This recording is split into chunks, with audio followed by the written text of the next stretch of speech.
welcome to Gunpla TV. Hey guys. Sponsored by HobbyLink Japan. This is our last episode for the year 2011. That it is, Sid. Yeah, it's been a pretty good year in the world of Gunpla. Oh, and a lot of other And stuff other as well. plastic models. Yeah. So we're going to go out with some big stuff, showing off some big stuff. Yes. And looking forward to 2012. Yes. And maybe recollecting some of remembrance of 2011. Yeah, So, some of the kits we enjoyed.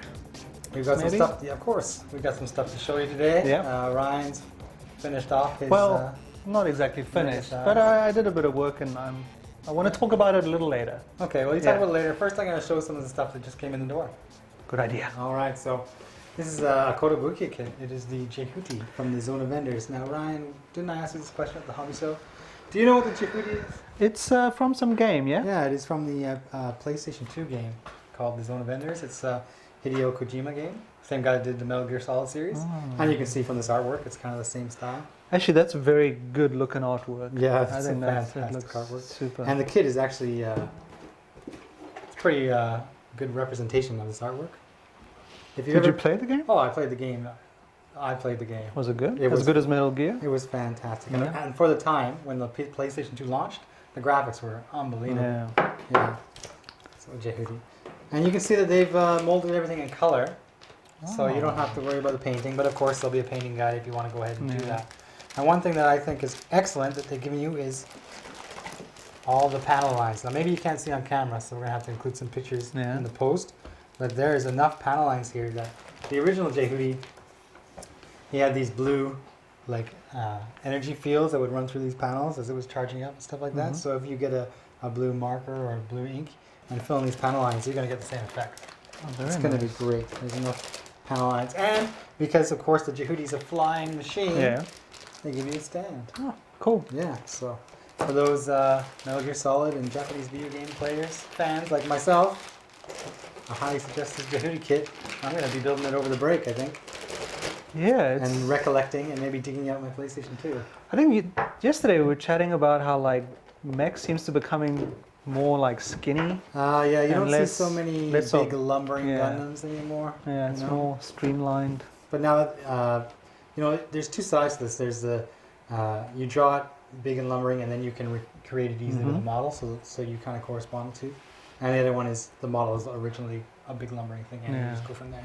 So as plastic technology improves, the molding technology, then the designs will change. Yeah. But of course, some of the change in the design and animation will lead to a change in the molding process. No, absolutely. Yeah, it's like a cycle. Yeah. I wonder if Gundam's going to become more streamlined. Well, there's a little bit of that already going on with the Gunpla series and whatnot. I'm going to put this aside because today, maybe an hour ago, we had some Gundams arrive. Yes, and these Gundams have been anticipated for quite a period of time now. Yes, huge anticipation. Huge anticipation. Check this out. It's the beginning D Gundam. That's not it.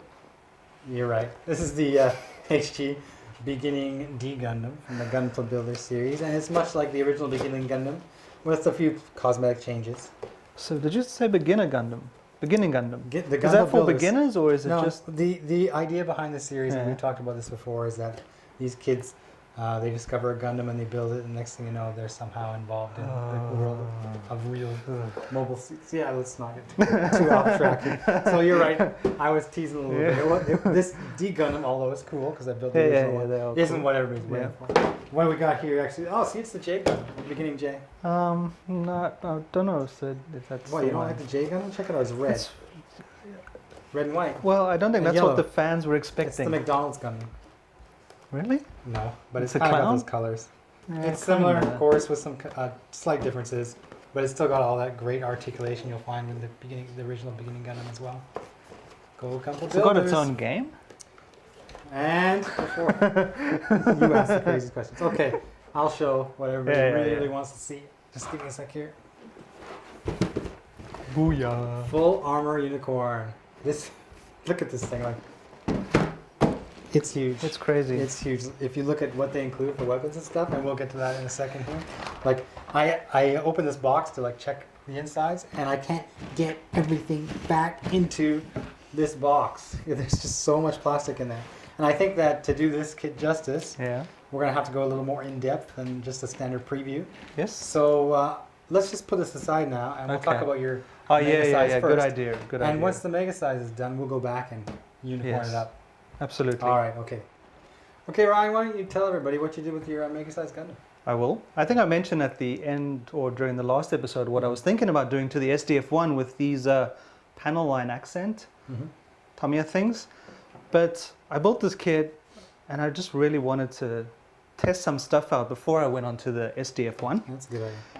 Because this is a cheaper kit, but a phenomenal kit at that. I had such great fun. And basically what I did is I got a gray panel liner.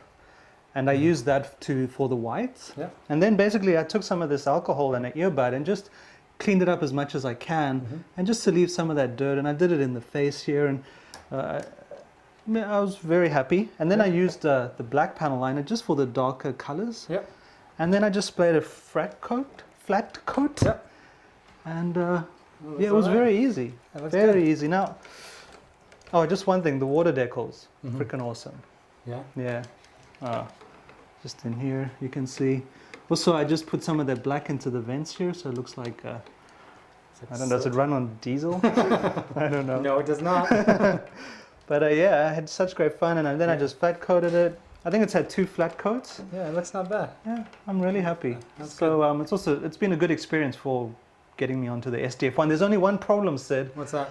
I wish I could compare this to the same kid without any things on it. Oh, so because like I forgot. a before and after type thing? Yeah, it's such a shame. You know, Ryan, I can help you with that. Can you? Oh, yeah. That came out of nowhere. That's what she said. It's amazing how just a few panel lines make such a big difference in a kit. Oh, for sure. Yeah, I mean just the air vents, for example. But yeah, I think it just adds a depth to it. I think for the competition, if you're planning on just sprucing things up a little bit, if I can do it, you can do it. Oh, it definitely has a little bit more detail and how would you say, dimension to the kit. Yeah. Especially when you want to show it in pictures, because you're looking at a two-dimensional portrayal of a three-dimensional object. So if you can get, panel lines and those kind of things captured on film, it's going to look much better. You're going to increase your chances of being noticed. So and also, I think the flat coat just kind of softens the plasticky feel. Yeah, it definitely takes the sheen off of it. Yeah. Right, So I would even recommend just using a flat coat if that's all you can do. Just Do what you can do. Yeah, but or something sci-fi kit. Sci-fi kit. But this was fun, Sid. Thank you for recommending this. No, you're welcome. And now I understand you have something mega awesome to show us. Yeah, we're going to go back to that unicorn. Yes, cool. So here it is, the full armor unicorn. It's back on the table here. Although I don't really see any armor, I just see a lot of armament. So I'm going to call it the full armament unicorn. Now this is the one that was at the show. Yeah, I was at the show. We got to see it all lit up with the. I made a black promise maybe at that time. Didn't You were like, I want to build this, but you say that every time you see. I don't say it like that. You were like, I was like, I'm gonna build this, Sid, and you're gonna like it. That's not how it went. And we have video to prove it. But anyway, yes, you said that you wanted to build it, and I suggested because there's quite a large kit that we split it up, and I would build the full armament, all of this, guns, weapons, Gatling, shields, and you would build the actual suit because it transforms, and I know you're into that. So we're still gonna. Yeah, is that still the deal? And oh yeah, that's the plan. Well, before we split it up and take it home for the holiday break, let's show everybody just exactly what is in this box. First of all, you can see the manual. I'm gonna ditch that. Sorry. Here's the manual, and it is about twice as thick as the normal Gundam manuals. It's because you have to build the big booster packs as well, right? And as well as all the weapons. Actually, I want to show this one shot. Look at this. That's all the weapons. And they divide it up, right? Oh yeah, the 6 Gatling guns. Yeah, the 6 Gatling guns. 2 shields. And once you get through getting all that built, well, I got some markings for you. Yeah, it's crazy. Are those stickers or? No, these are mostly they're dry transfers, but there's some stickers in there as well. Okay, cool. So, and you know that it's going to be a lot of work because the manual actually has divided it up in 3 pages instead of your standard 2. So you're going to be putting markings on until you go cross-eyed and yeah, you can see all of them here. develop cataracts. Yeah. Yeah. Did you get that from Gundam? We're going to find out. We're going to do a scientific experiment right now. Warning. Somebody was asking in the comments when we first showed the full armor unicorn if it was possible that we could build the base jumper, the 94 base jumper, and there it is right here. When you take these boosters off, you can actually build the base jumper that the unicorn can ride on. Ah. Yeah. Oh, that is cool. Yeah, it is cool. You detach the boosters and then put on these supplied pieces, and then you get the base jumper. That's quite a kit. But now let's start showing plastic. Yes, and there's a lot. There's a lot of plastic. Even these are pretty sizable pieces. You just built the mega size, right? They had these kind of connections. These are pretty big. Oh, that's good. I'm happy then. That means it's my kind of kit. Here's the cycle frame. In a frame? That's the cycle frame for just destroy mode. And here is the boosters. You get 2 of these runners. Oh, that's cool. Yeah. Save these for later. Now, there's all these little runners. You have 6 Gatlings, so you're going to get a lot of these runners for your Gatlings. Here's the backpack and the torso. And here's the legs. And some more Gatlings. And some more Gatlings. And the hyper bazookas. And the ammunition for these things. We're going on and on here. That's nice. Frame, more bazookas and whatnot. And then you actually get to the armor of the unicorn itself. And there's more. And there's more. And here's the blades for its javelin. Now, you can see that we've got a lot of plastic here. And so which is my plastic? we'll figure that out. We'll figure it out. One thing that I want to show everybody on Gunpla TV, because I don't think it has actually been discussed yet anywhere that I know of, is what kit, unicorn kit are we getting? When the Ver.Ka, the original Master Grade unicorn came out, people bought that, they built that, but they noticed there were some complaints about the amount of articulation in the knee joints and the torso. And when Bandai re-released the unicorn after the OVA, they re-released the unicorn and the unicorn with the cage, 2 versions. They actually redid the armor for the back of the legs, the knees, and the torso to allow it to move more. So the question that many people had was, well, with this new full armor unicorn, what version are we going to get? Are we going to get the Ver.Ka or are we going to get the OVA version? Well, we're going to try and answer that question right here on Gunpla TV. Sweet. So, first off, we're going to keep out the runners. This runner I'm going to keep out. Okay. And this runner. That's all I need. Give it all to me, I'll get it. Yeah, we'll throw it all back in there. I'll get my secretary to... Personal assistant. Personal assistant. To the sorcerer. And I've got the unicorn and the cage. Whoa. This is also an awesome kit, by the way. Now, with this was the second version of the unicorn that came out, and this is where they corrected the mistakes, so to speak, on the Ver.Ka. And what they did was, here's an original runner, and I need to find more original runner. The original runner is the F runner, and the problem parts are in here, which would inhibit the knee from bending, and the back here, which would only open so far and you wouldn't be able to see the thruster that was underneath. So what they did was when they put this second kit here, if I can show everybody with, they actually gave you a second runner. They call it an R runner. And this R runner, they actually gave you a different piece for the back of the leg, a different piece for the knees, a different center block, and a different piece for the head. And this is in the same box though? This is all in the same box. But the manual indicated that you don't use this piece, you don't use this piece. You don't use this piece, instead you use this piece.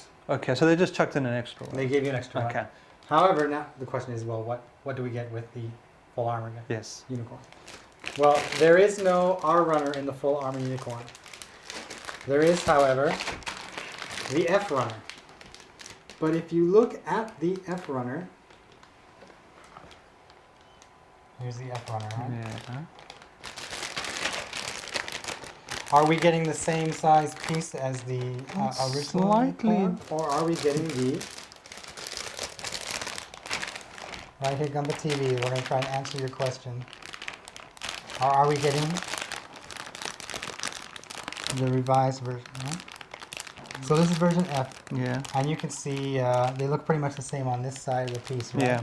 But where the problem people encountered with the F runner here was this part actually protruded out really far. Mm-hmm. So they actually made it quite a bit narrower. And this piece we're getting from the Unicorn full armor is actually the same as the R runner. Okay, so this is the improved. It's the improved version. So with the full armor version, full armor Unicorn, you're getting the improved version of the knee armor, which will allow articulation. However, Sweet. if you look at the come on, baby, the core block. When they gave you the core block, here's the original one. Yeah. You can see that it's much shorter. Yeah. So that the Unicorn can turn as a torso. Okay. Now here's the piece we are getting. If we compare it to the improved version of the last Unicorn, you can see that this is longer. Yeah. So they didn't touch the C runner. You actually get the same core block as the very original Ver.Ka Unicorn. Yeah. So you're going to have a little bit of inhibition. It's going to inhibit. You don't have any inhibition? I have no inhibitions, especially when I'm drinking. But you can see that you're not going to be able to turn that torso. It won't inhibit as much. It will not inhibit. Inhibit. It will inhibit more. So it's kind of a trade-off. You know, the torso is not going to be able to turn as much, but in a way that's okay because you don't need to turn it. Also, I think with all the armaments, like, I don't think you're probably going to be moving it around too much. If you had too much flexibility in there, it might become too loose and start falling over. So it's good in the aspect that you're going to be able to move the legs. More than the original Ver.Ka, but the torso's not. So it's I think with all those weapons, I think they probably want it to be. It's all about the reinforced. Give and take, right? It's all about the give and take. So. These are. I don't want to get the runners confused. So this is the original C runner for that, and this is the F runner for the. Okay. So if anybody had been wondering about the full arm Unicorn, is it the Ver.Ka? Is it the OVA? Well, the answer is it's kind of a mix. Yeah. Speaking of people writing in, why don't we look at some of the questions we've had? We do have a few. Yeah. Actually, there's one thing I'd like to mention first, is we do have a big Gundam sale on at the moment. Yeah, we do. So, have a look. Yeah. Yeah, we just got all the stuff. Yeah. It's good to see the restocks come in and then immediately go on sale. Okay, so, first question, Sid. It's from Strike Freedom. Strike Freedom? Strike Freedom rules. Yeah, okay. So do you know of anything that can get rid of panel lines after they have dried and will not rub off anymore? It depends what you use to put the panel lines on. What about this stuff? Yeah, if you use enamel to put on panel lines, like I usually do, if you have enamel thinner, you will be able to remove them. It just takes some work. Yeah, just thinner, I guess. Gundam marker, once they dry, it's tough, but they actually have something that's called a marker remover. Oh. So if you get to it in a timely fashion, you should be able to use your marker remover pen and get them out of there. Gundam whiteout, I guess. It's not so much that, it's just it has the chemical that will dissolve that paint component in the Gundam marker. Because it's water-based, Gundam markers are water-based, so you can't actually get in there. Yeah, I didn't use a Gundam marker. I should have tried, maybe next time. This is a Canadian question. Dr. Tony Chopper. Yeah. Didn't know you were a Canucks fan. Can you tell us? Canucks. Do you know the word Canuck is actually another way to say Canadian? Really? Yes. And now you know. Really? Okay. Can you tell us how you dealt with the finals loss and ride from one Canucks fan to another? I hope you have a very Merry Christmas. Yes, so the Vancouver Canucks, they did lose Game 7 of the Stanley Cup Final at home to the Boston Bruins, and they lost badly. And turned into a riot. And like, how did I deal with the loss? Well, I got to say that it hit me pretty hard, mostly because I was just so far away from Canada when it happened, and I didn't get to be there to experience any of that. Punching people in the head. Well, I do that here. But I didn't get to experience any of that joy at winning, and then that disappointing, crushing loss at losing. Like, I didn't get to... When that happens as a sports fan, you at least have the comfort of having people there beside you. You have other sports fans. You can share that joy. You can share that loss. But I was kind of on my own. And I was actually watching the final game on my computer at work. And I would bang my head on the desk. And I felt very isolated and homesick at that time. It's true. And when they were winning, of course, on their journey to the finals, I still felt that detachment, like I'm still not part of this. Well, yeah. But I dealt with it better than the people in Vancouver who righted it, that's for sure. And he didn't smash his computer. No, I didn't. So that's good. All right. Next, I can't pronounce this guy's name. This, full stop. Would be nice to have a quick look back over the year. Perhaps expectations, hopes for what might come out next year. Okay, we can talk about that. What do you think? What are your highlights from 2011, Ryan? Well, I started on that Yamato, remember Yeah. the battleship? And that was fun. I'd probably say the decals on the Hasegawa F-22, Yeah. that was fun. And the SCF-1, just the mechanics. I'd say every kit is something special. Yeah. But the highlight would have to be the SDF-1. All right. Yeah. Cool. And yourself? My highlight for 2011 was the Mr. Taxi video by Girls' Generation. We're talking about plastic or like life? They might be the same thing. My highlight model-wise for I think 2011 had to be the Masquerade Epion. It's a really good kit. It's quite different from any other kit in the Wing series, and it comes with that cool chain tail type thing, and it can transform into that dragon. Oh, mode. yeah. I really like that kit, and all the Wing kits for the most part have been good this year, and we're going to see some more early next year, which I'm looking forward to. So 2011 seems to be the year of the Wing, and it was a good year. I really liked it. And of course, we got to see some other unicorn kits and stuff arrive just by the end of the year. So Actually, my good year, highlight man. for Gunpla TV was when we went to the hobby show and shot those guns.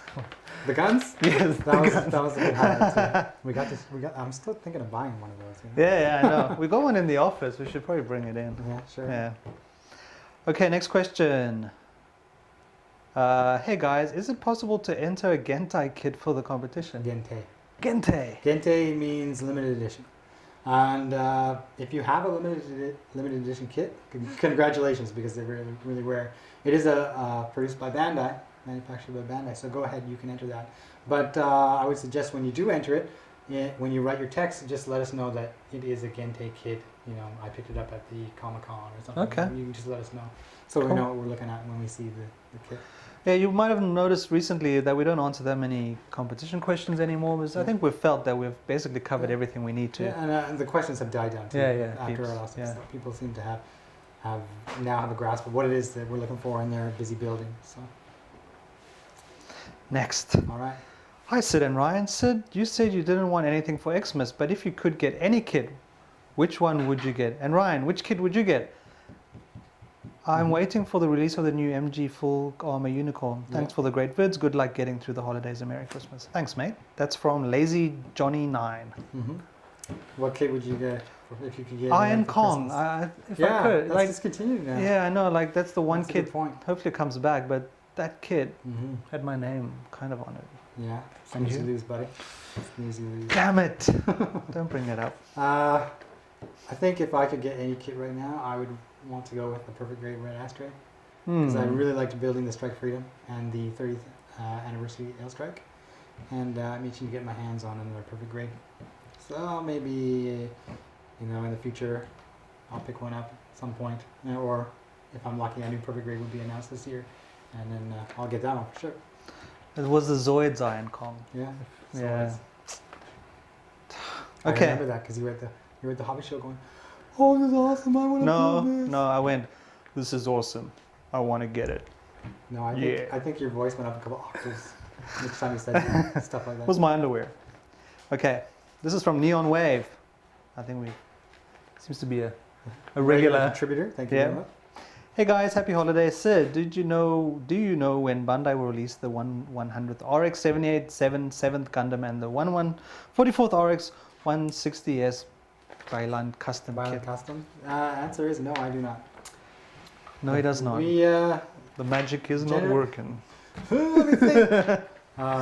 Put it to your head. More or less, as I mentioned before, we get this information almost the same time as we get hobby magazines and things like that. So often we are, we're not the last to find out, but we're in that group of distributors and promoters that finds out all at the same time. So I don't have any inside information to say, oh, it's going to come out next June, you better save your pennies. I can't say that. If it's on its way, then Bandai will have already showed prototype shots and been hinting at it. And then when it's almost ready to be released, you'll start seeing release dates and it showing up on our site. So we've petitioned Bandai to give us like early edition kits. We've asked if you could give us kits ahead of release day so that we have them built when we go to show them on the show like this. But for Bandai to actually give us that kind of release schedule information, that's a big stretch. They need to keep that under wraps to make sure everything's nailed down so that when the release goes, everything goes smoothly. Yeah. And if they start giving us that info, then it might work adversely. Yep. That's all the questions, Sid. All right. Is there anything else? I just gotta say thanks everybody for watching Gunpla TV all of 2011. Yes, thank you. I've only been on maybe 3 or 4 months. Yeah. So thank you, Sid, Yeah. for giving us another solid year of Gundam. And to all the fans, thank you. 2012 is going to be another big year. I think we're going to have the January already. We're going to see the heavy arms. And I'll probably be doing more Gundam. I had such great fun with this mega size. Yeah. Like I want to do all the mega sizes now. Yeah. So it might become a regular feature. But I know, Sid, I have other things to do before I do that. You're like, I'm going to build the Millennium Falcon. It's huge. Millennium Falcon. Next I'm going to Thanks build for the reminding whatever. me. It's huge. But I made the promise about this kid down there. So. Yeah.